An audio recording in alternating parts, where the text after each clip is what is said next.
Yo, what's going on, boxing fans? It's your boy Tony Tig here with the breakdown, two-part series, Mayweather versus McGregor. What I'm going to do is break down what makes the things that each fighter does special and leading up to their fight. So, part one, we're going to go with Floyd Mayweather. I'm going to show you some of the tricks that he does, some of the movements and the skills that he uses when he's facing Southpaws. Because I know there's always been the biggest thing is, he has issues with Southpaws. He has problems with Southpaws. He's 49-0. I don't know how much problems he can have with Southpaws, but we're going to take a look at some of the things that he does to beat Southpaws as opposed to fighting orthodox fighters. So we're going to start off with Victor Ortiz and in their fight. And one of the things that I noticed that Floyd likes to do is right off the gate is he likes to get his distance right away, because what he's going to do is he's going to start breaking you down from the opening bell. I know a lot of people think that he's taking his time to 3-4 rounds before he starts getting comfortable, but no, he actually goes in right away. And we're going to break this whole sequence down that we're seeing here. This is the first round, and he already has Victor Ortiz in what I like to call it the circle of trust, as in what's Meet the Parents that they say, the circle of trust, because he gets you winding in this wheel, in this circle in the center of the ring, and he just tends to operate on you and go to work, which is what he did here. So this whole sequence we're going to break down. So what Floyd wants to do first, he's already trying to get the distance by using his jab, but watch something that he does. He overshoots this left hand, and it's not by accident. He's overshooting it on purpose, because what he wants to do is, one, he gets the spacing, and two, he wants to see how far he has to travel to reach Ortiz with this right hand and be able to move out the way. You see what he did there? Through the right hand, was able to duck from the left. He got that distance in 15 seconds because he overshot that left hand in the first 5 seconds. He was able to already establish his distance from Victor Ortiz. And this is part of what makes Mayweather great. So now he's occupying the right hand of Ortiz, looking to set up that right hand while also avoiding the left hand from Ortiz. But now that he has the distance where he wants it to be, he's not necessarily worried about Ortiz's left hand. As you see him move out the way of that, and then look, you see how he parried that left hand, how he was able to just throw it away? Because he has the distance and timing down already in the first 30 seconds. Same thing here, right to the stomach, ducks underneath the left hand. This isn't a fluke. This is part of the genius of what Mayweather is. So people who are saying that it's going to be tough for Conor to keep up with him, these are some of the things that make that true.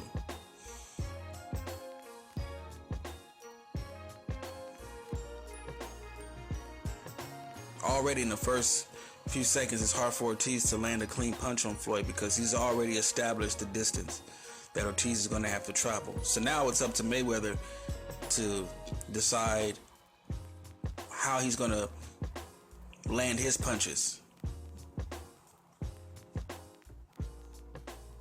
There's the right hand, back to the spacing and distance that he wants.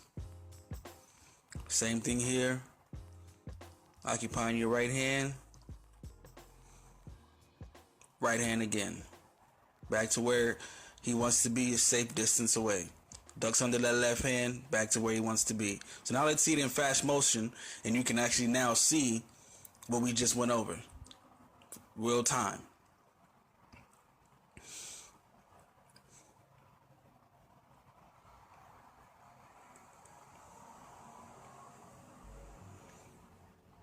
And how we just saw all of this in slow motion, that's how Mayweather sees it as it's happening, as it's unfolding.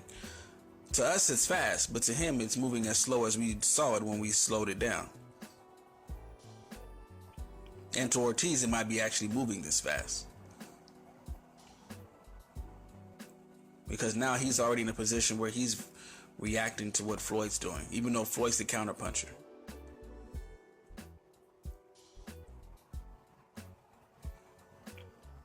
And now that Floyd has the distance, he starts measuring off these right hands and moving out the way. And then once he starts doing that, you're really just in trouble. You're really in a lot of trouble because he has you down, and he has Ortiz down. Now Ortiz tries to shake things up here, but he starts becoming very predictable. As you can see, back into the circle of trust, and Floyd catches him with that right hand. Now watch Ortiz as he telegraphs all his punches in this sequence. And he actually screamed during this sequence. He's just, ah.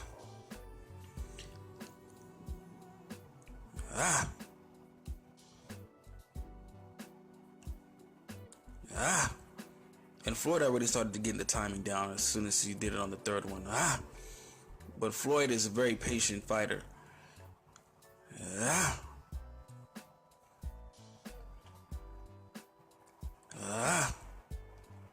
You just missed him there. He gets caught with the right hand. So now Ortiz has to try something else. Let's watch that real time. Same thing. So you're not going to force Floyd to overextend himself. He's going to get your cadence down. Blocks the left hand there. Blocks the left hand there. Blocks the left hand there. That's why he shakes his head no. Once he has you down, then you're in trouble. Same thing with Guerrero. Right away, we just saw this with Ortiz. Occupy the right hand, overshoot the left hand. I want my distance right away. Center of the ring. I got you measured out. I have my distance. Here comes the right hand. I'm out of the way. Now I'm out of the way. I have you measured down. The first 30 seconds of the fight.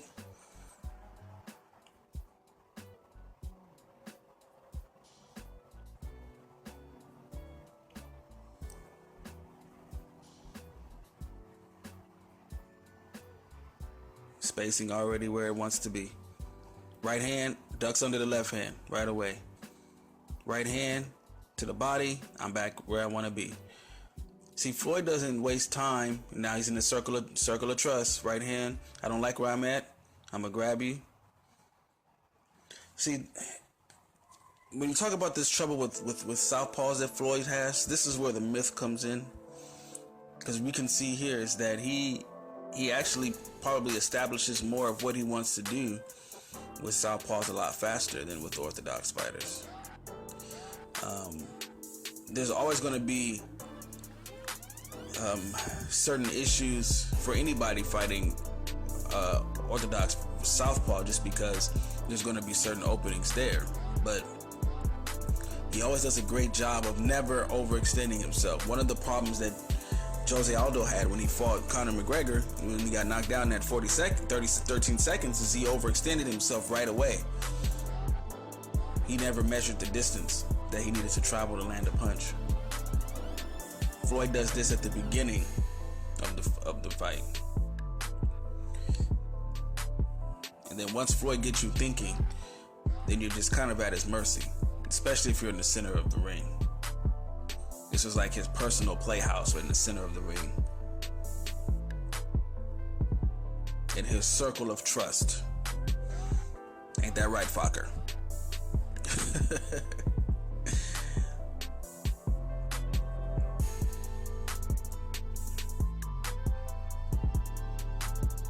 So one thing Conor will definitely have to try to do is not let Floyd establish the distance right away. Try to keep him guessing on the distance. Because if he can do that, then he'll have a pretty good chance of making things interesting. But once Floyd pegs you down, as far as knowing where you're gonna be, knowing how far he has to be to avoid your punches but still land his, then it's just gonna be a long night for you. And it was a long night for Guerrero. It was a long night for Ortiz. Well, it was a short night for Ortiz. But that's part of the mastermind. I mean, being able to anticipate these punches before the fighter even throws them.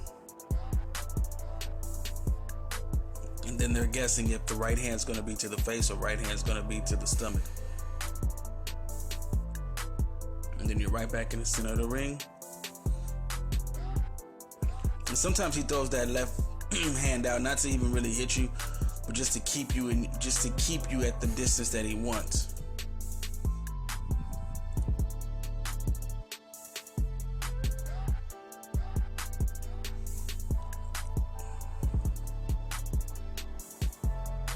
Blocks the left hand twice. Doesn't like his position on the ropes.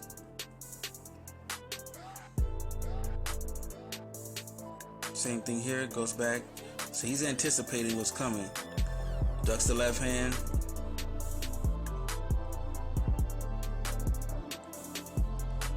And this is right hand compilation with his distance. Once he has the distance measured, folks, it's a wrap. It's gonna be a long night.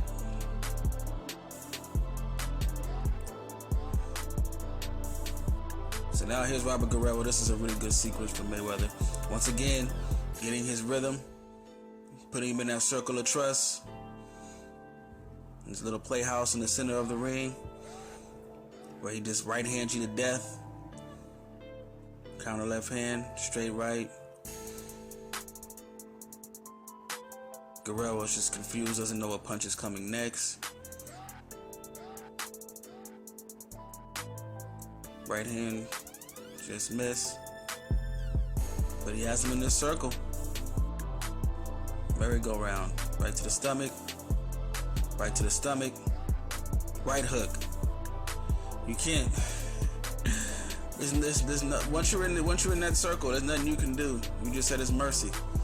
And this is Zab Judah, same thing. Zab Judah had success early in the fight, but once Mayweather slowed him down, got him in the center of the ring, I mean, he broke him down really well to the body. Same thing, measuring that distance.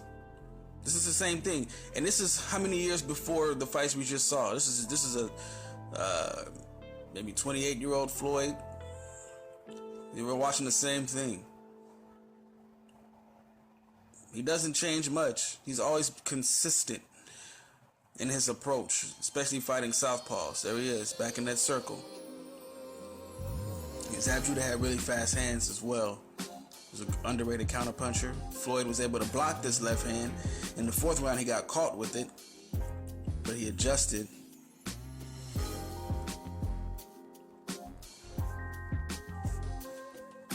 But Zab Judah was really an underrated fighter. He just couldn't keep it together mentally for a whole fight.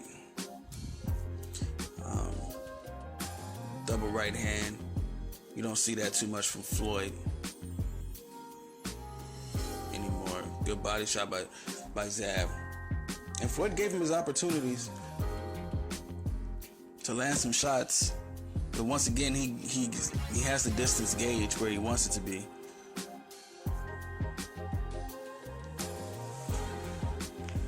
And this is Floyd in predator mode, as he's in full attack mode on Zab Judah.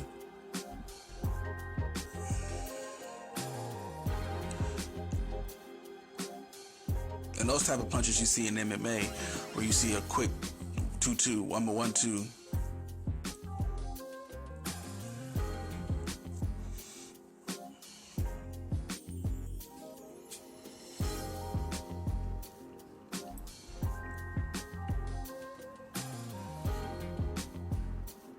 Decent body shot there by Zab.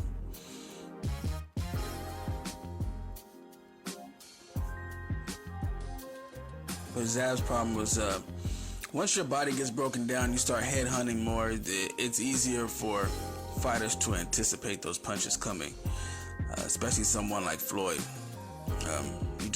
he just sees these punches coming a mile away. So he's not worried about them. And so that's why he's able to stay on the attack in these later rounds. Because he was able to see these punches coming from Zab, but he was also able to keep coming forward. Which definitely applied mental pressure to Zab. And that was one of the things that, good straight right hand, that Zab had issues with. Is that mental pressure and folding. And so this 9th round, once again, Floyd working the body, has him in a circle.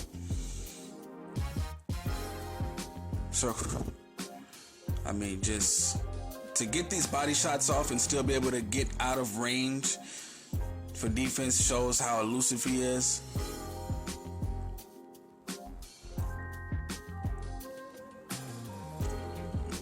Now this is Pacquiao. This was also interesting in watching this. The same thing. He kind of approached it a little different with Pacquiao because this was, the biggest challenge of his career. So you can tell he was a little bit more on the edge, but he still kept his fundamentals the same. Trying to gauge the distance in the first few seconds of the round.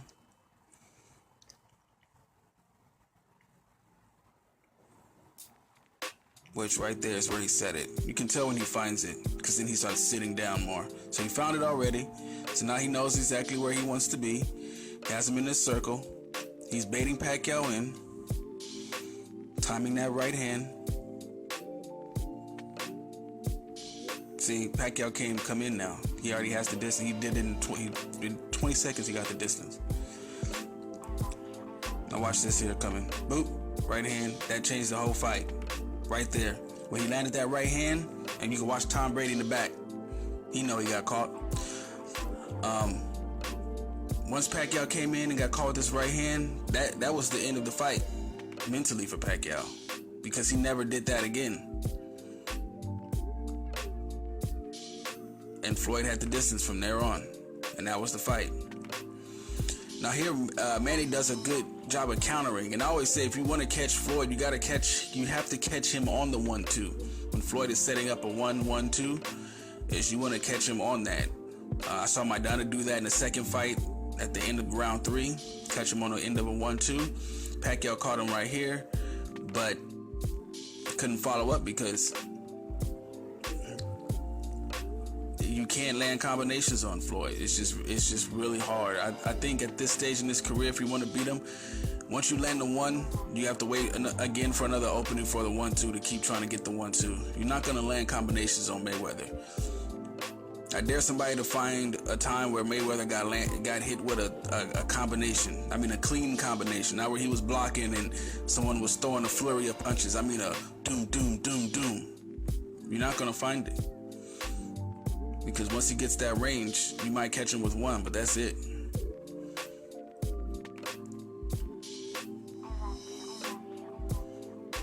Right hand, and he's back in defensive position. Look at that, and he's out the corner.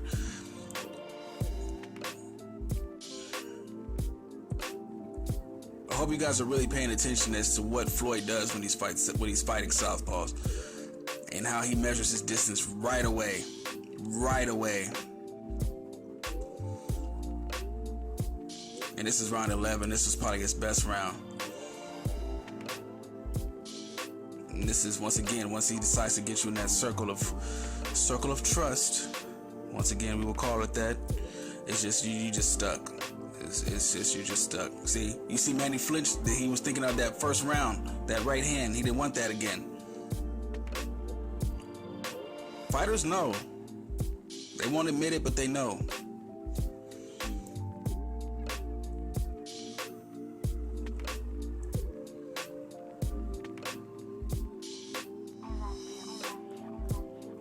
See, and Pacquiao's so uncomfortable there, he had to move out the way.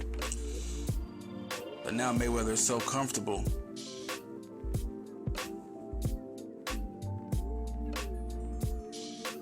Now he taunts him.